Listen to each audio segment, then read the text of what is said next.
Good morning, everyone. Velma Garns here, also known as the Velminator. We are on episode 31 of 365 episodes, and today I wanted to talk. I know I'm supposed to be talking about our mornings and how crucial our mornings should, how much we should take them seriously. But today I want to share a story with you. It's something I experienced yesterday because I have been experiencing not, I won't say not so friendly people, but just having a hard time with people. And so I've been praying a lot about, because I don't want to hate people and I don't want to not spend time with people. So it's just one of those things I've been trying to work myself through.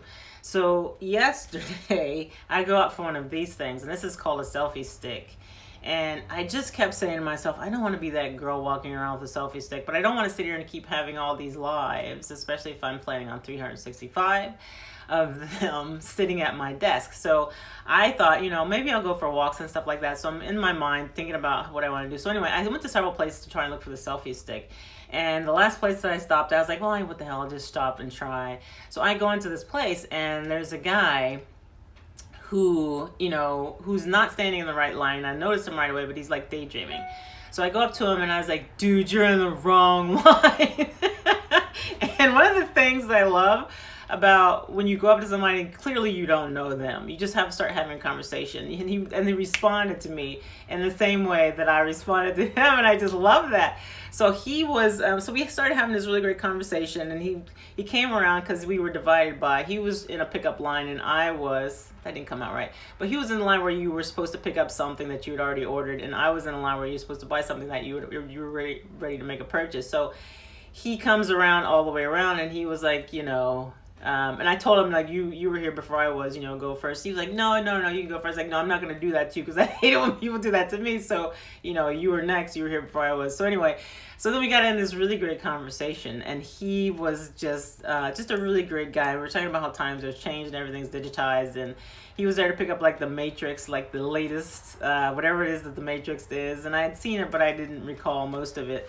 But so he was talking about, he was excited about that whole purchase, and I was like, they still sell DVDs? And he was like, well, this is the version that, and I was like, okay, well, I get it.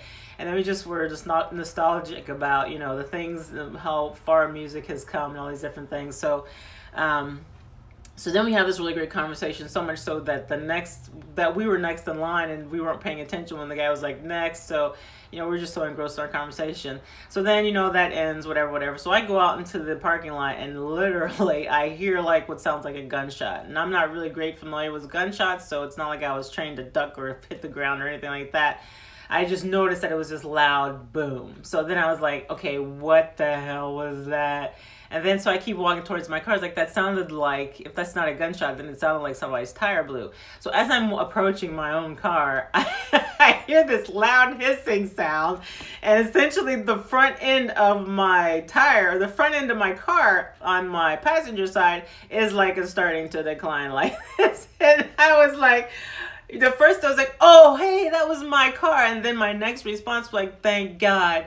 What if I had been driving it? Like, oh my God, I can't believe, thank God. And I was in that moment. I kept saying that over and over and over. So I was like, thank God, oh my God, thank God that I was not driving it at the time. So then I go in my car, and then I didn't notice that there was a guy like behind my car because I was getting ready to pull out my spare tire. Because one of the things my husband taught me when we first met was like, he taught me how to change a tire. So it wasn't anything that was unfamiliar to me, but I knew that this was the next step for me. So there was a guy that was sitting right behind me in his car, and he was getting out of his car, and I was like, yo, dude, did you hear that? Did you hear that sound? And he was like, no, I didn't hear anything. And I said, well, it was a loud boom, blah, blah, blah. And I said, my tire just going flat. He was like, oh, I'm so sorry. He's like, I'd help you out, but I gotta go clock it. I was like, I'm not asking you for help, dude. But thank you. And I was like, I just was wondering if you heard what I heard. So then, he goes on to do his job or whatever. And then the dude that I was talking to in the line, he sees me from across the parking lot, and he's with another guy because he owns his own business. Like, they have an electrical type of business, and they do their own thing, so they own their own business. And normally, if a person was in a white van and they were approaching me, like, every signal in my body would be like, danger, danger. But in this case, I'd already had this conversation with him in the store. So he starts driving up and he was like, yo, I was just telling my dude that was you. That was your car. So without saying a word, because at this point I'm on my phone with AAA, because I'm like, well, I'll just at least call AAA to make sure I'm doing this properly, because I haven't really changed the tire in a really long time. So they're driving up to meet me, and they just keep saying, they're saying to themselves, like, we thought that was you. Whoa. So they get out of their van, and then there's no words. Like, they just start grabbing all my tools, and they just start changing my tire for me. So in the time, I was still talking to them, and then the AAA lady was getting totally annoyed with me because I was still talking to them. And I was like, you know what, I may not need you now, but I just went ahead and I finished out the order with her. But, they were just taking everything off, and they completely changed my tire. So by the time I was off the phone with AAA, they had already changed my tire and put the donut thing on. So I was like, and I just kept saying while he was changing the tire, like, thank God, thank you, Jesus, that I was not driving this car at the time, that this had happened, because I don't know anything could have happened. Like, I don't know if I could have been anything could have happened. I was still in that moment. So he was like, that is a really great attitude to have, because he's like, I'd be pissed. And I said, you know what? God has been so good to me. Like, I can't complain about this. Like, this could have been gotten so much worse.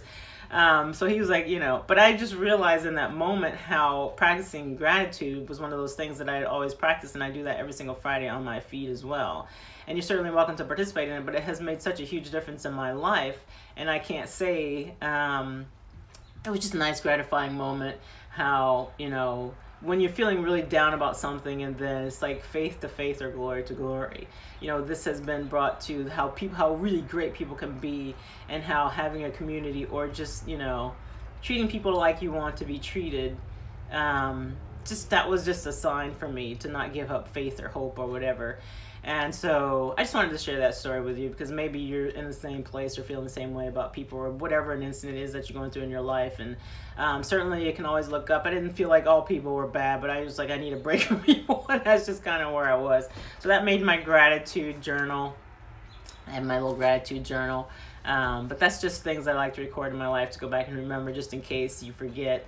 When things are kind of low, as you can go back and look at proof that you've already written down for yourself and recall those moments. So that is it. Thank you so much if you're watching the replay to this, or if you made it all the way to the end of this video. I really do appreciate you. Please join my meditation challenge. It's coming up starting April 1st. I'm really excited because I have a really great list going on. So if it sounds like something that you want to do, and you need some focus or practice with meditation, or you just want to figure out something different, or you want to change or add something to your own meditation, I would love to have you. Please feel free to DM me to get yourself into the whole the emailing sequence, because I'm going to need your email address. And if you'll be dumped into my clean zine list, which is something that I put out every single week, and if that's something that you want to be part of, you can always change that and take yourself off the list every single email that you get, so you always have that opportunity, because I don't want to bother anybody that does not want to be bothered with me. All right, so thank you so much, and I will see you tomorrow at 8 a.m. Make it a good one, and we will continue our talk about your mornings and how important they are. All right, bye.